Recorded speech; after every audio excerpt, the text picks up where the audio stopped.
नमस्कार दोस्तों, स्वागत है आपका YouTube channel learn with PP में। दोस्तों, आज हम देखेंगे और समझेंगे किस तरह से हम टैली के अंदर रूल के हिसाब से हम क्रेडिट और डेबिट सेट करते हैं। तो इसको हम पहले तो समझेंगे और फिर उसको प्रैक्टिकली टैली पे करके भी देखेंगे। तो सबसे पहले हम इन रूल्स को समझते हैं।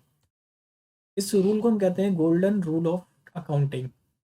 ये बस 3 रूल हैं जो आपको अगर याद हो गए तो आप टैली के अंदर कभी भी परेशान नहीं होगे कि कौन सा खाता हमारा डेबिट होगा, कौन सा क्रेडिट होगा।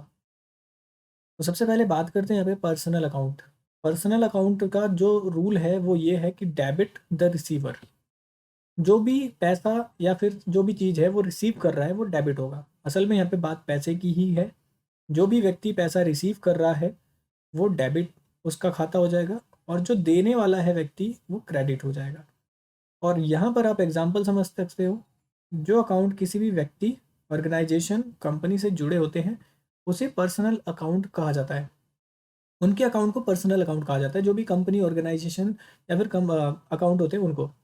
उदाहरण रूप में आप मोहन नाम के किसी इंसान का व्यक्तिगत खाते को पर्सनल अकाउंट कहते हैं। जैसे कोई नाम आप रखते हो, जैसे मोहन रख दिया creditor, Mohan debtor, Mohan capital.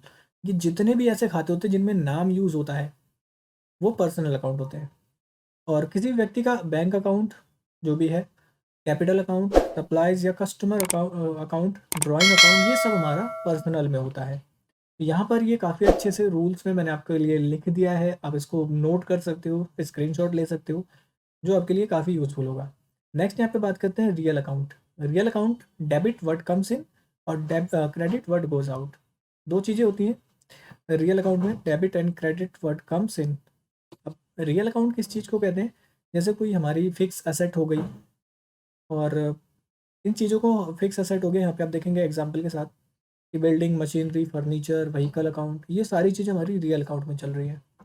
Real account या वास्तविक खाता वो है जो व्यक्ति, वस्तु, वो सॉरी, जो वस्तु या संपत्ति से रिलेट होता है। यानी कोई संपत्ति है हमारी या कोई वस्तु है तो वो हमारा रियल अकाउंट हो जाएगा। वास्तविक खाते के जरिए असेट, गुड्स एंड सर्विस और लिएबिलिटी यानी ऋण या कर्जा से जुड़े जानकारी मिलती है। तो ये चीज़ हमारी इस रियल अकाउंट से पता चल जाता है कौन सी चीज़ हमारी लिएबिलिटी। अगर कोई कर्जा है तो पता चल जाएगा आपको रियल अकाउंट है, या फिर कोई हमारी संपत्ति है तो आपको पता लग जाएगा कि वो हमारा रियल अकाउंट है। अब रियल अकाउंट में दो तरह के अकाउंट और भी होते हैं, टेंजिबल और इनटेंजिबल। तो टेंजिबल कौन सा होता है? इनमें ऐसी संपत्तियां शामिल है जिसका भौतिक अस्तित्व है, यानी जिसको आप टच कर सकते हो। पैसा आप छू सकते हो, मशीनरी आप छू सकते हो, बिल्डिंग छू सकते हो, फर्नीचर छू सकते हो, व्हीकल है छू सकते हो। तो ये हमारा टेंजिबल अकाउंट हो जाता है। अगला जो है वो इनटेंजिबल रियल अकाउंट। इन परिसंपत्तियों का कोई भौतिक अस्तित्व नहीं होता। ये जो हमारी संपत्ति है इसका कोई भौतिक अस्तित्व नहीं है, यानी वो आपको रियल में नहीं दिखाई देगी, वो आपको पेपर्स में मिलेगी। जैसे मान लीजिए कोई गुडविल का अकाउंट है, पेटेंट अकाउंट है, कॉपीराइट आपने खरीद रखा है उसका अकाउंट हो गया। वो कॉपीराइट आपको कहीं दिखेगा नहीं लेकिन वो आपके पास है। ट्रेडमार्क है, आपने कंपनी का ट्रेडमार्क ले लिया है, वो भी हमारा इंटेंजिबल रियल अकाउंट हो जाएगा। तो ये चीज़ हमारी रियल अकाउंट में जाती है। नेक्स्ट बात करते हैं nominal account. Debit expense and losses, credit income and gains. Debit उसको करेंगे जब हमारा एक्सपेंस और लॉस होगा, और क्रेडिट जब इनकम होगा। तो नॉमिनल अकाउंट के अंडर में क्या क्या आता है? नॉमिनल अकाउंट में इनकम और खर्च यानी एक्सपेंस के बारे में जानकारी मिलती है। अगर हमारे ट्रांजेक्शन में कभी इनकम हो रही है या फिर एक्सपेंस हो रहा है तो उससे आपको पता लग जाएगा कि हमारा नॉमिनल अकाउंट है, तो हम नॉमिनल वाला रूल चला देंगे। हमारी लाभ या हानि से जुड़ी इन्फॉर्मेशन को रखता है। ये हमारी प्रॉफिट एंड लॉस से जो भी जानकारी होती है वो रखता है। नॉमिनल अकाउंट निम्न प्रकार के हैं: discount, salary, purchase, interest, wages, commission या फिर रिसीव करना या पे करना, सेल अकाउंट, इंश्योरेंस। और भी चीज़ें होती हैं, यहाँ पे एग्जांपल के तौर पे 2-3 चीज़ें हैं। तो ये हमारा एक गोल्डन रूल होता है जिसको समझने के बाद आप टैली को पूरी जो भी हमारी क्रेडिट और डेबिट की एंट्री होती है उसको करने में कभी भी कोई दिक्कत नहीं आने वाली।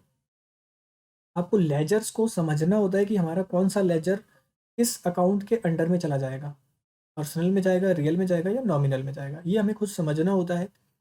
तो अब इसको हम प्रैक्टिकल किस तरह से करते हैं, टैली पे देखते हैं। टैली पे करने के लिए हमारे पास क्वेश्चंस भी हैं पर्सनल, रियल और नॉमिनल से रिलेटेड। जिसमें से पहला क्वेश्चन है मेरा, Ram started the company with rupees 1 lakh in cash. तो इसको हम टैली पे करके देखते हैं।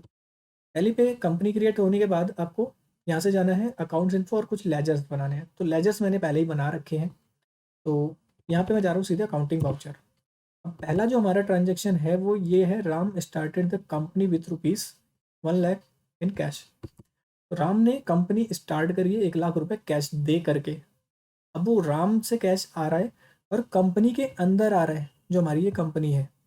तो राम स्टार्ट कर रहा है, तो यहाँ पर हम ले लेंगे सबसे पहले कैश आ रहा है कंपनी के अंदर। तो यहाँ पर अभी क्या चल रही है, सिंगल मोड एंट्री चल रहा है, हमें इसको डेबिट एंड क्रेडिट करना होगा। F12 करेंगे। उसके बाद यहाँ पर आपको सिंगल मोड एंट्री बंद करना है, सेकंड नंबर पे मिल जाता है, और क्रेडिट और डेबिट ऑप्शन को यस कर देना है। उसके बाद आगे बढ़ेंगे।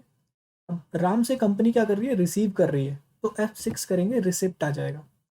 यहाँ पर वापस चलते हैं, राम स्टार्टेड कंपनी, और फिर आप देखोगे रूल। राम क्या है, एक हमारा कैपिटल अकाउंट है जो कंपनी स्टार्ट कर रहा है। Debit the receiver, credit the giver. Credit the giver यानी राम का अकाउंट क्रेडिट हो जाएगा। राम हमारा कैपिटल अकाउंट मैंने बना के रखा हुआ है। राम ने 1 लाख रुपए दिए,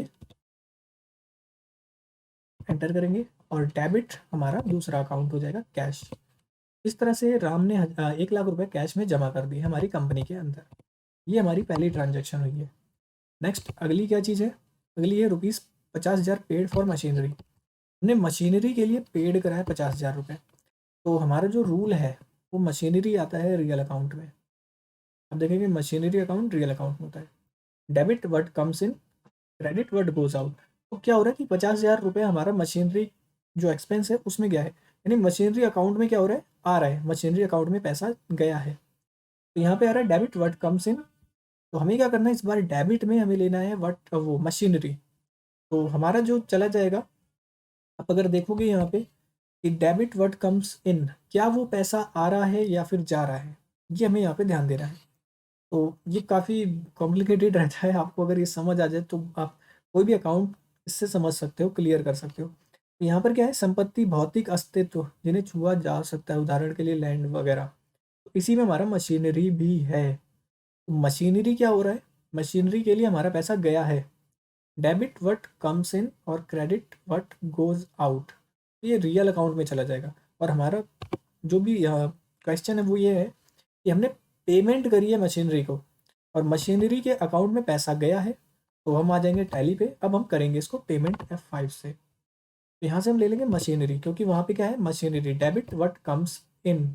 आप देखेंगे यहाँ पे डेबिट व्हाट कम्स इन है, हमने डेबिट कर दिया यहाँ पे व्हाट कम्स इन, ₹50,000। क्रेडिट हमारा कैश अकाउंट, एक्सेप्ट कर लेंगे। उसके बाद अगला हमारा क्वेश्चन हो जाएगा, ₹10,000 रेंट पेड। हमने ₹10,000 रेंट पे किया है। रेंट हमारा जाएगा, अ, हमारा जो रेंट है वो मैं आपको दिखा दूँ यहाँ पे। नॉमिनल अकाउंट हमारा रेंट जाएगा, क्योंकि यहाँ पर लिखा हुआ है परचेज, इंटरेस्ट अकाउंट, वेजेस, और इनकम और एक्सपेंस भी जो होता है, इनकम और एक्सपेंस, ये हमारा जो है रेंट वगैरह नॉमिनल अकाउंट में जाएगा। तो क्योंकि हमारा वो एक एक्सपेंस है, तो इसलिए वो हमारा चला जाएगा नॉमिनल में। और इसका रूल क्या करता है, डेबिट एक्सपेंस एंड लॉसेस और क्रेडिट इनकम एंड गेन्स। तो हमारा क्वेश्चन ही यही है कि ₹10,000 हमने रेंट पे किया है, यानी कि पेमेंट करी है।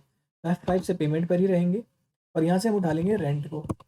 यहाँ पे हमने ₹10,000 पे कर दिया हम कैश। इस तरह से इस एंट्री को पास करेंगे, और इस रूल को हम फॉलो करके इस एंट्रीज को पास करते हैं। अभी क्या है कि मैंने सिर्फ 3 एग्जाम्पल दिए हैं। अगर इसी तरह से आप खुद भी क्वेश्चंस बना सकते हो, या फिर मैं आगे चल के और भी वीडियोस लाऊंगा क्वेश्चंस की, कि जिसमें आपको मैं सॉल्व करने के लिए भी दूंगा असल में बाद में। तो ये मैंने 3 एग्जाम्पल दिए हैं, आप ऐसे ही 30 एग्जाम्पल करेंगे अगर 10-10 करके अलग अलग तरह के, तो आपको ये काफ़ी अच्छे से समझ आ जाएगा, और ये जो हमारा रूल है ये भी आपको याद हो जाएगा।